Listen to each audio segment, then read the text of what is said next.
Welcome my dear learners for this course on design of machine elements 2. In this module 2 we are discussing about design of springs. Continuing our discussion on design of springs, in today's lecture we are going to discuss springs connected in series and springs connected in parallel, that is concentric or composite springs. Before approaching the problem, let us discuss some prerequisites or some prior knowledge required to address springs connected in series and springs connected in parallel.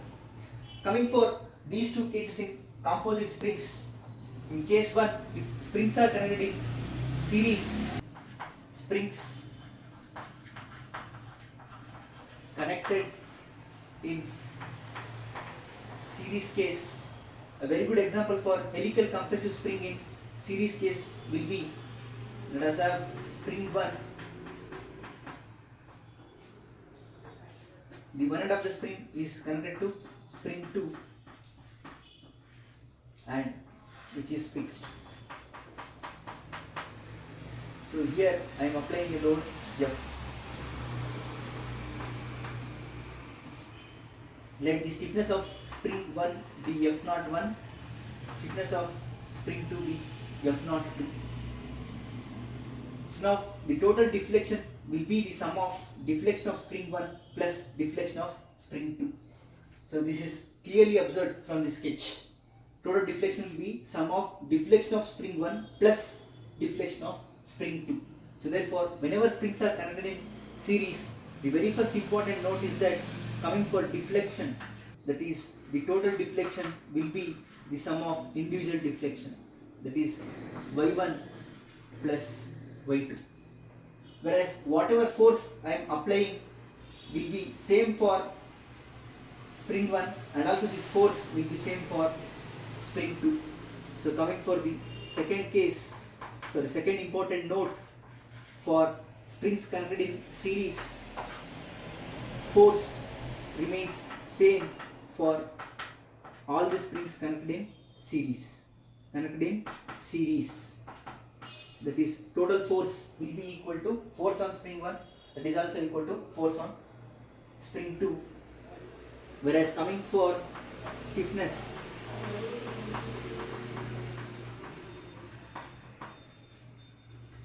the overall stiffness, we know that stiffness F0 is given by F by y. If I substitute the deflection equation and solve, we will get the overall stiffness as, for total deflection it will be total force by compound stiffness, that is F0. For y1 it is F1 by F01. For y2 it is F2 by y02. Since F is equal to F1 is equal to F2, I can take F and cancel it off. So therefore the equation will be 1 by F0 is equal to 1 by F0 of spring 1 plus 1 by F0 of spring 2, which is nothing but compound stiffness F0 is equal to F01 into F02 divided by F01 plus F02. So make these three very important notes for springs connected in series. If you know this knowledge and if you have designed a diagram, you can design this spring completely if they are connected in series. So similarly, if springs connected in parallel case, if springs are connected in parallel, that is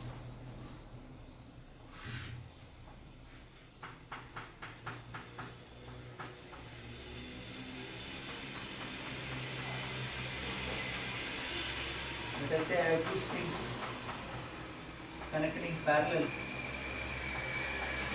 applied with a compressive force F, where the stiffness be F01 and F02, or you can also represent it as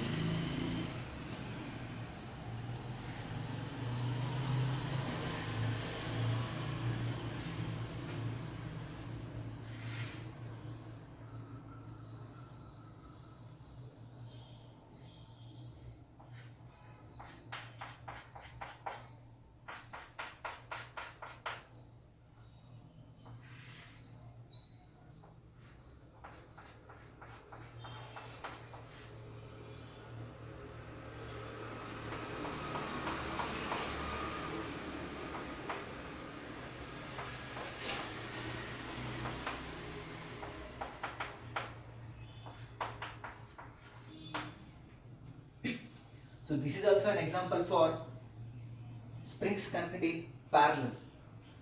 Many students will get confused that this is an example for spring connected in series, but this is not example for spring connected in series. This is an example for spring connected in parallel case only, because in this type of loading you can clearly observe that deflection remains same. So here also the deflection remains the same. Y1 is equal to Y2 is equal to Y. Here also the deflection remains the same. The careful observation is that spring number 1 will be in tension, whereas spring number 2 will be in compression, but the deflection is same. How much amount the spring 1 will elongate, the same amount will be the spring 2 will be compressed.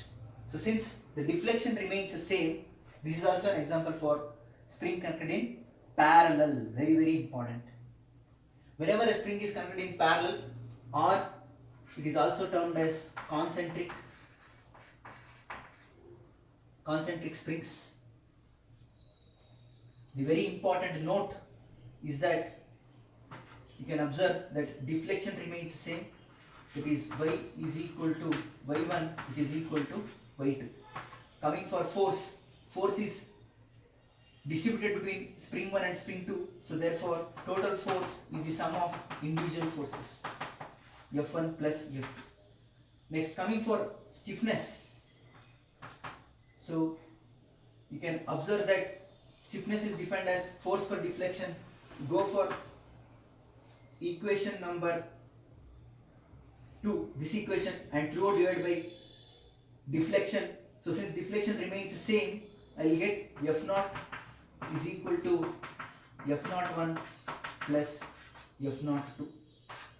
So for parallel case, the total stiffness is just the sum of individual stiffnesses, whereas for series case it is not like that. So if you know these three, that is deflection, force and stiffness, for series connection, for parallel connection, and with the help of design data and book, we can completely design the problems on composite or concentric springs. Hope the concept is clear. So kindly make a note of this. Let us solve problem number 11.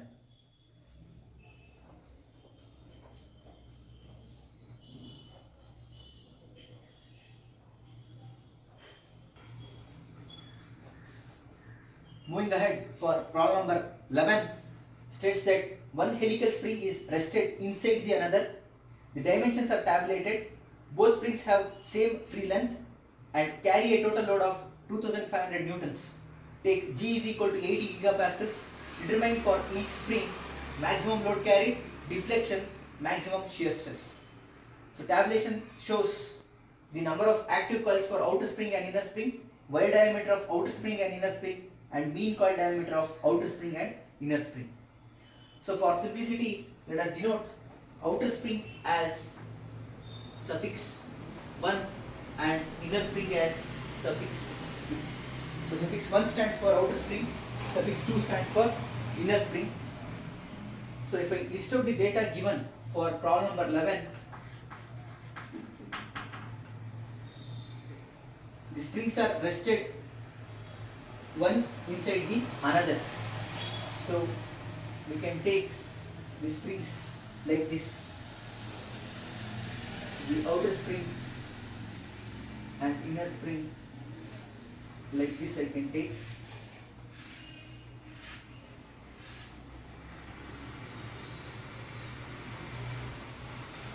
We have another spring like this we can consider, and both the springs are fixed. Here we are applying a load F. If one end of both the springs are fixed, then it is a case of parallel arrangement. Whereas in case of series arrangement, for spring 1, one end is fixed, another end is connected to another spring. For spring 2, one end is connected to spring 1, another end is connected to force. So therefore for spring 2, neither of the end are fixed. Therefore it is series arrangement. Whereas for parallel cases, one end of both the springs will be fixed. If you observe here, For spring 1 this end is fixed, for spring 2 also this end is fixed. Since one end of both the ends are fixed and at the other end of both the springs we are applying a load, this is a case of parallel arrangement. So this is the case of parallel arrangement. Very, very important. This is because one end of both the springs are fixed. Now coming for the data, we have active number of coils of outer spring as 6, wire diameter of outer spring is 12.5 and mean diameter capital D of outer spring is 87.5, whereas for inner spring I2 is 10, D2 is 6.2 and capital D2 is 56.3. So this is the data given for us. Let us solve this problem. Let me use the space properly. Coming for solution. For parallel case, we have 3 well-known equations. That is coming for deflection. Deflection is equal to the same, that is y is equal to y1, that is equal to y2. Coming for force, total force is shared by spring 1 and spring 2. And coming for stiffness, it is just the sum of stiffness.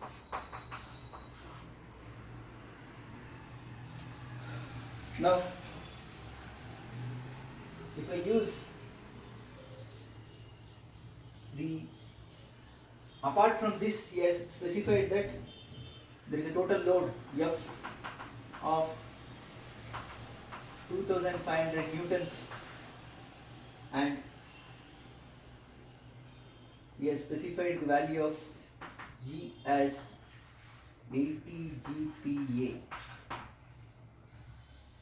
Now if I use the force equation, we know that force F, that is F1 plus F2 is equal to F, which is 2500 newtons. Let us take it as equation number 1.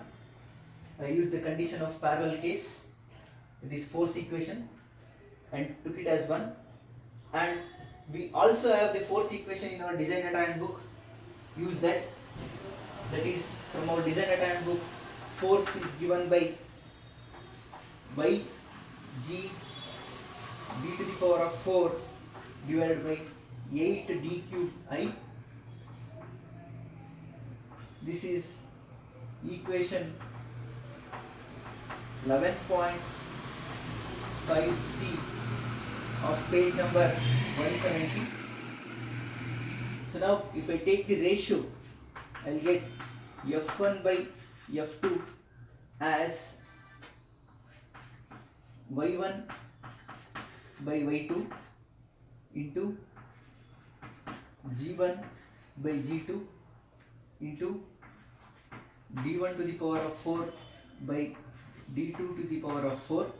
So since this is in denominator, you will get 8 by 8. So this will be reciprocates. So therefore I will get D2 by D1 whole cube into I2 by I1. Oh, it is correct. By GD and D1 I1. Yes, it's correct.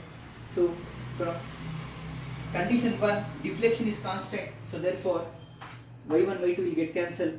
Since both are made of same material, G will get cancelled and 8 can also be get cancelled. So therefore F1 by F2 is equal to D1. D1 is 12.5 divided by D2 is 6.2 whole to the power of 4 into D2 by D1. D2 is 56.3 divided by D1 is 87.5 whole to the power of 3 into I2 by I1. I2 is 10, I1 is 6. So therefore, if I solve, I'll get F1 is equal to 10 by 6, which yields us the value as 7.335. 7.3354 F2. So that is F1 minus 7.3354 F2 is equal to 0. I will take this as equation number 2. Now we have equation number 1, we have equation number 2. Solving equation 1 and 2, I will get F1 and F2.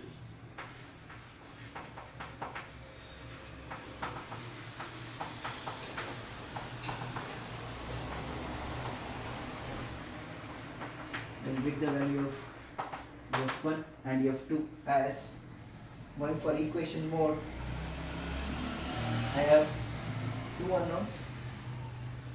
Coefficient of F1 is 1, F2 is 1, value of C is 2500. Here F1 is 1, F2 coefficient is minus 7.3354 and C value is 0. So if I solve, F1 is 2200 newtons, whereas F2 is 299.9 newtons. So therefore I can take it as 2200.1, 2200 newtons and 300 newtons. So this completes the first question what he has asked, that is determine the maximum load carried. So maximum load carried by outer spring is 2200 newtons, inner spring is 300 newtons. So now I can solve the remaining thing. He is asking to calculate the deflection. We know the deflection remains same.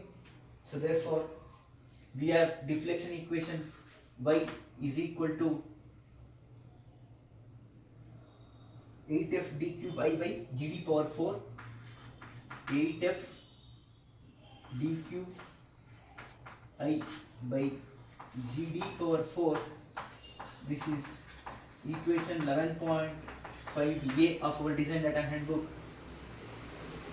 So y is equal to y1, which is equal to y2.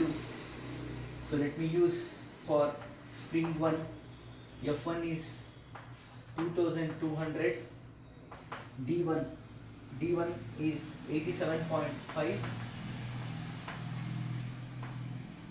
into I1 is 6 divided by G is 84 into 10 to the power of 3 into D1 is 12.5 to the power of 4.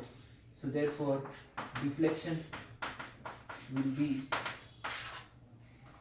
if you want you can cross verify by taking all the values of spring 2 and solve, you should get the same answer. That is 8 into 2200 into 87.5 cube into 6 divided by 84 exponential 3 into 12.5 to the power of 4. The answer is 34.496 millimeters. Next, moving for the third case, that is asking to find the maximum shear stress. We know the stress equation, that is tau is equal to 8f dk by pi dq or 8f ck by pi d square. This is equation 11.1b, where k is Wahl's correction factor, 4c minus 1 by 4c minus 4 plus 0.615 by c. This we already know. So now if I solve, I will get for spring 1, that is for outer spring, I will get C1 as 87.5 by 12.5, 87.5 by 12.5, which is 7. So correspondingly I will get the value of K1 as Wahl's correction factor for 7 will be 7 4s are 28. 28 minus 1 by 28 minus 4 plus 0.615 by 7. Wahl's correction factor will be 1.2129. So therefore stress in outer spring will be 8 into F1. F1 is 2200 into C1 is 7 into K is 1.2129 divided by pi into small d1. Small d1 is 12.5 square. So I'll get the stress in spring 1 as 304.4 megapascals. So similarly for inner spring, if I calculate, I will get C2. C2 is d2 by small d2, that is 56.3 divided by 6.2. So C2 will be 9.08. Corresponding Wahl's correction factor K2 will be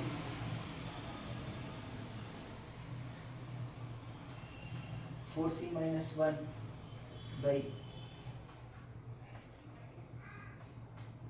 4C minus 4 plus 0.615 by C. K2 will be 1.16.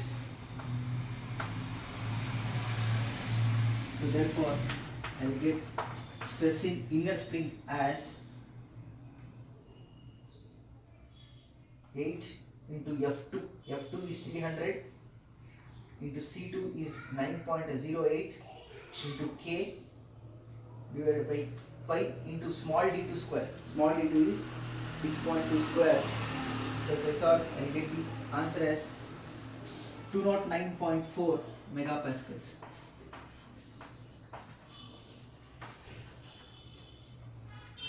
So this is the complete solution for problem number 11, wherein which we have solved spring coming in parallel with equal free length. Let me pause this video for a while so that you people can copy it down. Later we will solve same springs coming in parallel with unequal free length.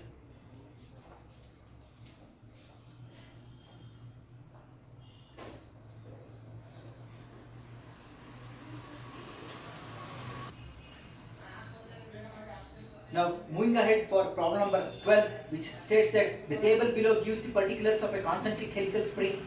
The spring is subject to an axial load of 400 newtons. Determine for each spring change in length, load carried, torsional shear stress induced. Take modulus of rigidity as 84 gigapascals. One very careful observation is that here he has not stated both the springs have equal free length. But if you observe the tabular column, he is giving the free length as 90 for outer spring and 75 for inner spring. Since the free length is not same, first the outer spring is to be compressed by 15 millimeters to make both the springs as 75 mm, and then both the spring will be actuated. Since the free length of outer spring is more, initially only outer spring will take up the load. Once it is compressed by 15 mm, the free length will be 75. Since the free length of inner spring is also 75, now both the springs will get actuated. So therefore, initially I should compress the outer spring by 15 millimeters and make the free length equal to the free length of inner spring. So total force is 400 newtons.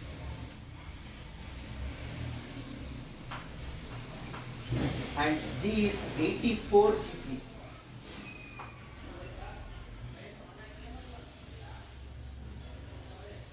Now, if we solve I1, that is for outer spring, I1 is 10 I2 is 8, small d1 is 4.875, small d2 is 4, capital D1 is 40, capital D2 is 30. So we have unequal free length. First I should make this free lengths as equal. So therefore if I move for the solution, and also the springs are concentric, since the springs are concentric, one end of both the springs will be fixed. So therefore this is a case of parallel arrangement. So since the springs have unequal free length, only outer spring will be actuated first. Let's take it as activated first.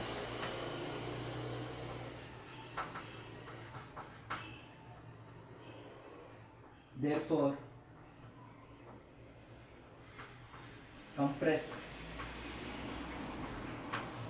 outer spring by 15 mm to make equal free length. So therefore, find what is the amount of force required to compress the outer spring by 15 millimeters. That is the first step.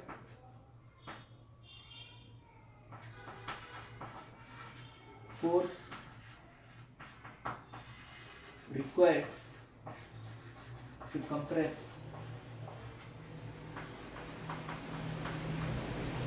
outer spring by 15 mm. So we know the deflection as 15 mm. Find the force, that is y2 dash will be equal to, we know deflection equation. Deflection equation is 8f d cube I, 8f d cube I divided by gd to the power of 4.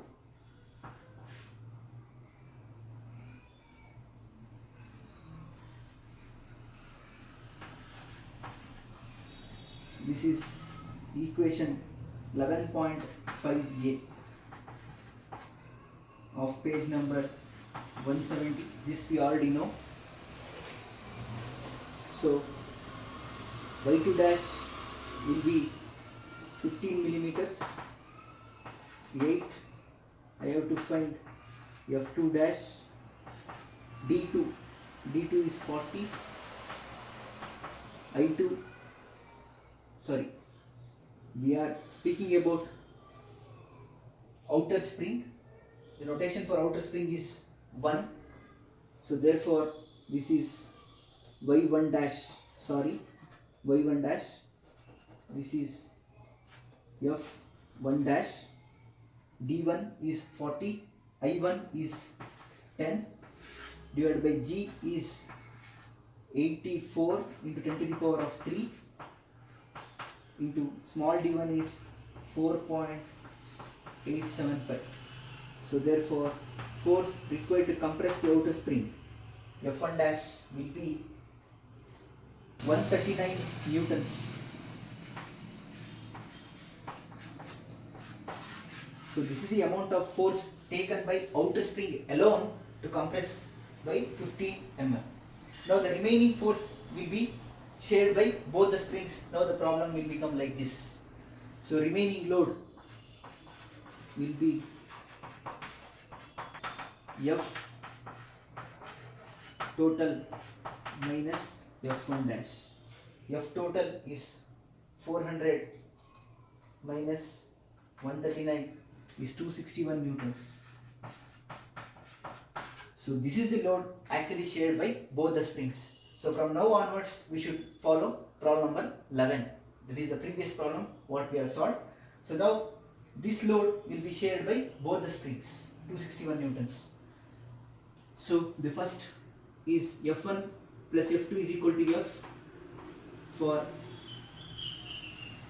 springs connected in parallel. So I will take it as F remaining load on spring 1 plus F remaining load on spring 2 will be equal to F remaining, that is 261 newtons. Let us take it as equation number 1. So now we know force equation. So use force equation from equation 11.5c and take the ratios. We know that force equation is Yg d to the power of 4 divided by 8 d cube I. This is equation 11.5c, page number 170. That is, I can write it as Fr1 by Fr2 as Fr1 by Fr2 is equal to deflection remains same, 75 it will get cancelled, G remains same, it will get cancelled, will become d1 by d2. d1 is 4.875 by d2 is 4 whole to the power of 4 into 8 will get cancelled, it reciprocates, it will become capital D2 by d1. d2 is 30, d1 is 40, so it is 3 by 4 cube. I2 by I1, it is 8 by 10. So therefore Fr1 is equal to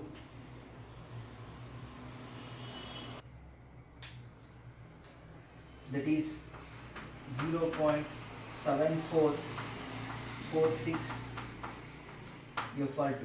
So I can write it as Fr1 minus 0.7446 Fr2 is equal to 0. Let me take it as equation number 2. So this is equation number 1. So solving equation 1 and equation 2, I will get the value of remaining load shared by spring 1 and spring 2, that is outer spring and inner spring, will be 261 1 minus 0.7446 0. So I will get solving equation 1 and equation 2, I will get remaining load shared by spring 1 is 111 newtons, remaining load shared by spring 2 is 149 newtons.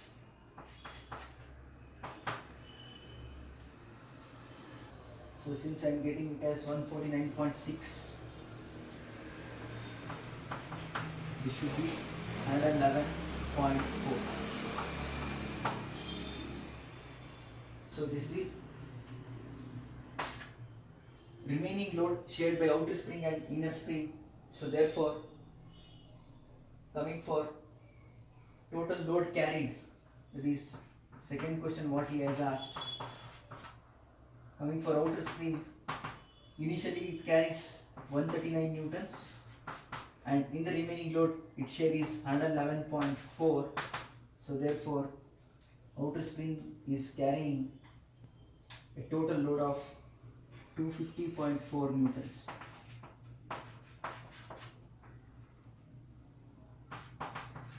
Coming for inner spring, it carries only the remaining load, that is 149.6 newtons. So this is the answer for total load carried. Now coming for change in length. So coming for calculation of deflection. Deflection remains same only for the remaining load, that is y. Let me calculate y2, that is for inner spring, which is equal to the later on deflection of outer spring, for which we should add the initial compression of 15 millimeters. So therefore, for safer side, I will calculate the deflection of inner spring, which remains same for the outer spring, for the outer spring, I will add additional 15 mm to get the actual deflection of outer spring. So therefore, for inner spring, if I solve, y2 will be, the equation for y2 is 8f dq by gd power 4. So it is 8f2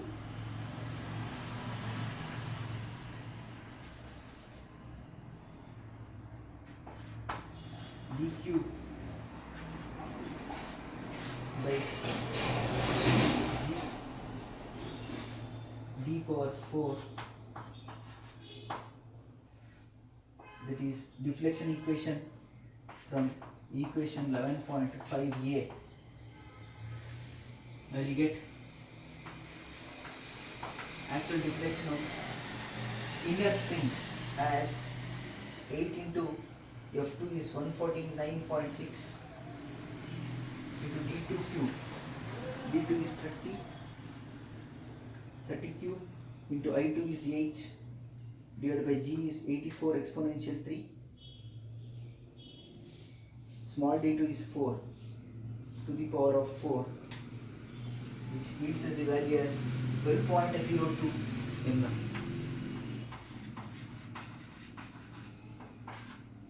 Therefore, the deflection of outer spring y1 is equal to 12.02 plus the initial compression is 15. So the answer is 27.02 mm. So the total deflection for outer spring is 27.02. This is because of the reason its free length is 90 mm. The deflection of inner spring is 12.02 mm because its free length is just 75 millimeters. So this is the actual deflection of spring 1 and spring 2. Next, moving for torsional shear stress induced. Coming for torsional shear stress, we know that shear stress is given by 8f dk by pi d cube, or I can write it as 8f ck by pi d square. This will be better, from equation 11.1d. So if I calculate for outer spring, I will get C1. So formula for K is Wahl's correction factor. We know that 4c minus 1 by 4c minus 4 plus 0.615 by 6. So therefore, if I calculate for outer spring, make a note that for outer spring I am using suffix 1, for inner spring I am using suffix 2.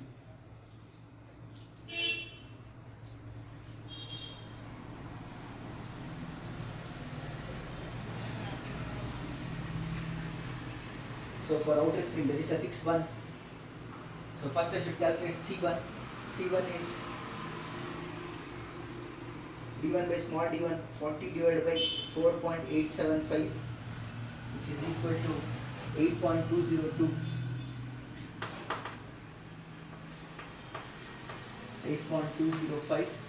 So corresponding value of Wahl's correction factor will be 4c minus 1 divided by 4c minus 4 plus 0.615 by c.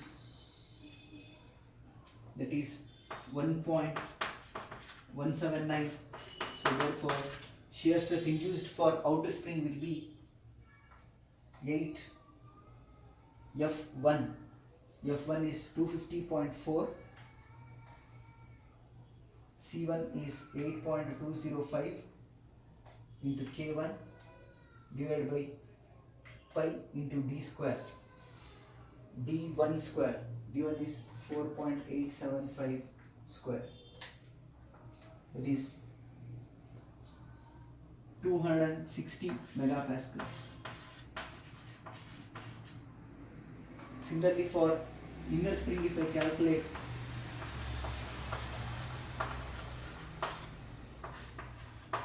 C2 will be by small d2, that is 30 by 4, which is 7.5. Corresponding Wahl's correction factor K2 will be 4c minus 1 by 4c minus 4 plus 0.615 by c. It is 1.1974. So therefore shear stress induced will be 8 F2.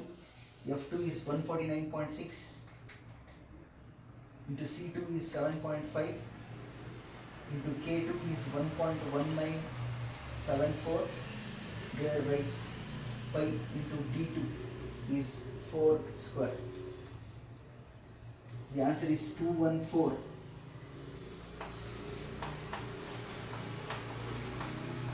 megapascals.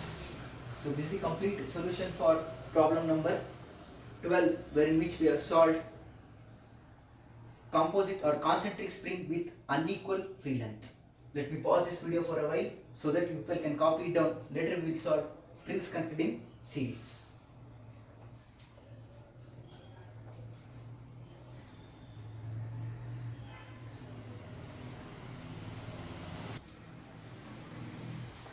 Moving ahead for problem number 13, which states that a composite spring has two closed coil springs in series. Each spring has a mean diameter of 10 times its wire diameter. One spring has 20 active coils of wire diameter 3 mm. Find the diameter of other spring if it has 15 active coils, and the stiffness of composite spring is 1 Newton per millimeter.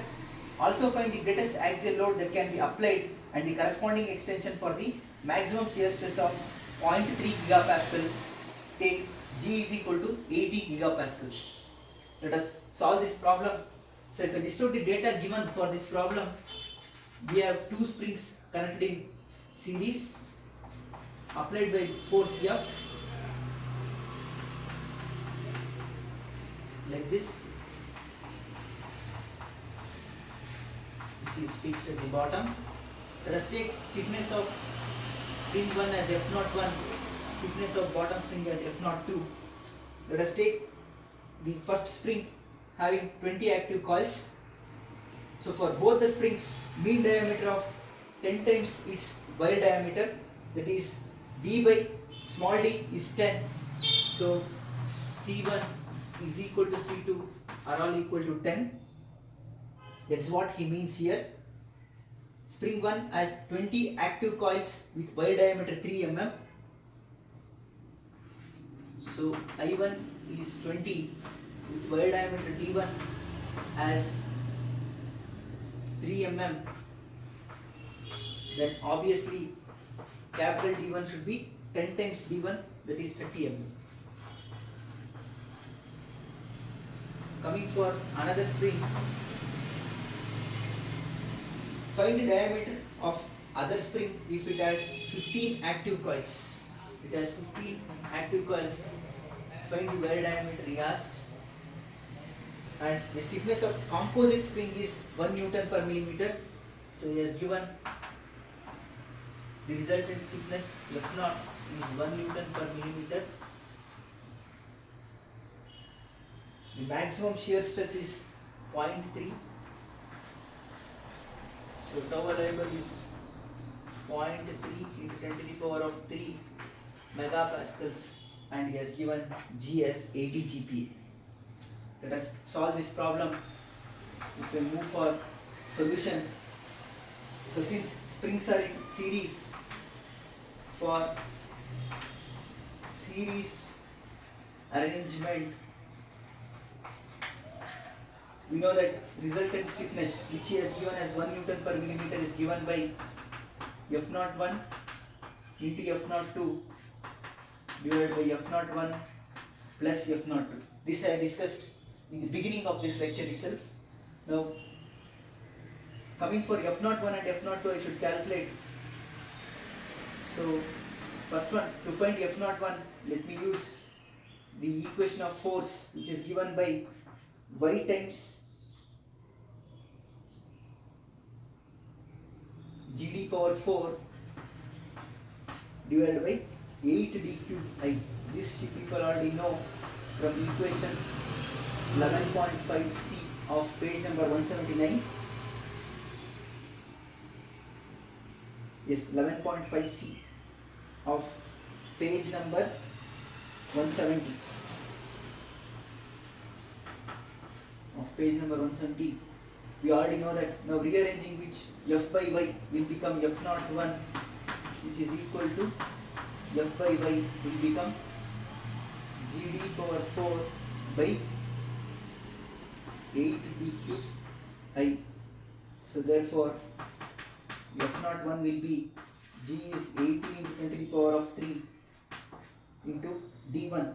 d1 is 3 mm, 3 to the power of 4 divided by 8 into capital D is 30 cube into I1 is 20.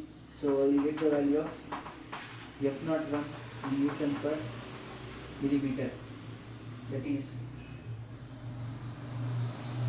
18 to 10 to the power of 3 into 3 to the power of 4 divided by 8 into 30 cube into 20. That is 1.5. Now similarly, going for f naught 2, we have gd power 4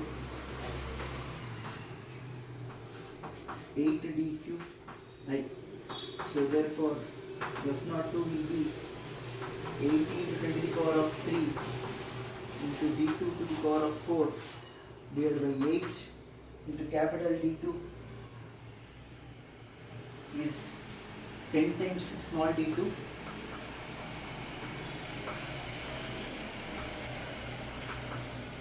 into I2. I2 is 15. So if I solve d2 cube, I'll get it in d2 directly as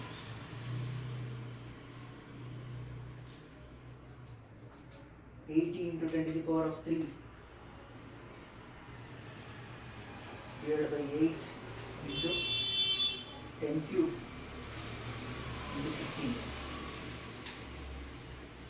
That is 0.667, 0.667 d2. So we found out f naught 1, we have found out f naught 2. I know the value of resultant f naught, which is 1 Newton per millimeter. So substituting these two in the resultant equation, I will get 1 Newton per millimeter is equal to f naught 1 is 1.5 into 0.6667 d2 divided by 1.5 plus 0.6667 d2. So if I solve, I will get the value of d2 as, this is in Newton per millimeter, so I will get it in millimeter as 1 is equal to 1.5 into 0.667 alpha x divided by 1.5 plus 0.6667 alpha x. If I solve, I will get the answer of d2 as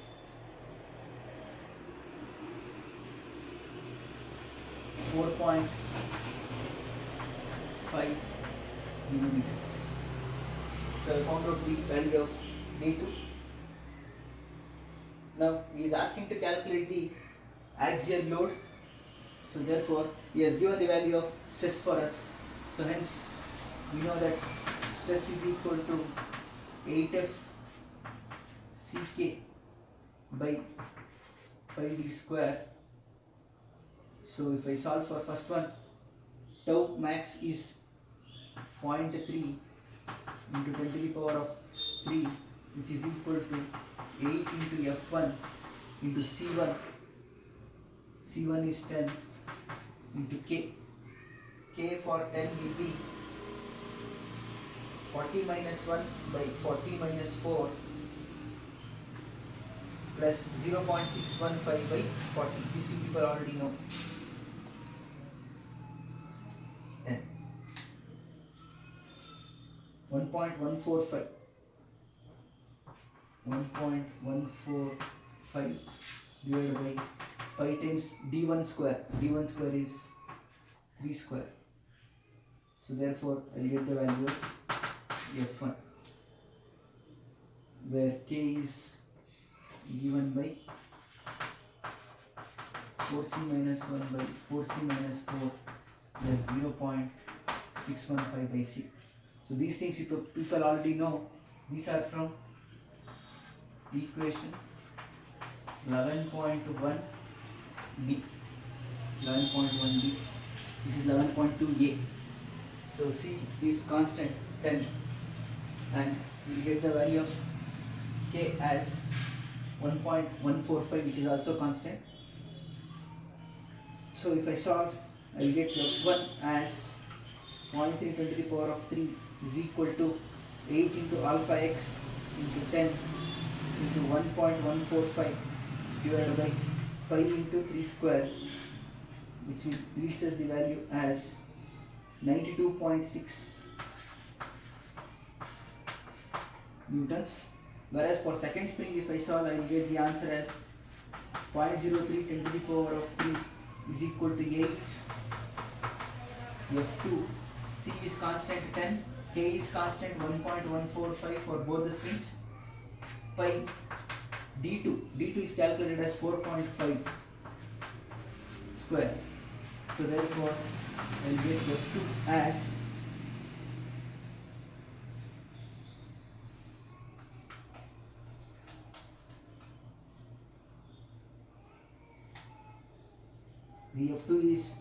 208.4 newtons.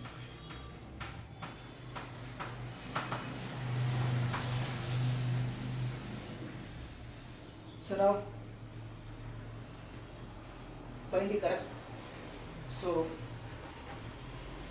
it can take up a load of 92.6, because if load exceeds beyond 92.6, spring 1 will fail.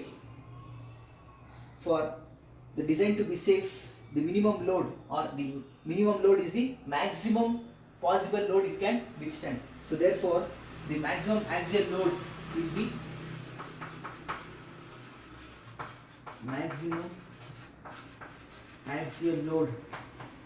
is 92.6 newtons. When spring 1 cannot accompany more than 92.6, how can it accompany 208 newtons? So therefore, the threshold is 92.6 newtons. Now he has asked us to calculate the corresponding extension for the maximum load. So we also know that F0 is F max by Y max. So F0 is known, that is 1 Newton per millimeter. So therefore Y is equal to 92.6 divided by 1. So Y is 92.6 mm. So this is the greatest axial load that can be applied and the corresponding extension. So this is the complete solution for problem number 13 of our discussion of design of springs. This completes our discussion of concentric or composite springs. From next lecture, we are ready to discuss laminated or leaf springs. So leaf springs are predominantly used in automobiles. So we are going to design leaf springs from our next lecture. That's all from this lecture. Thank you all.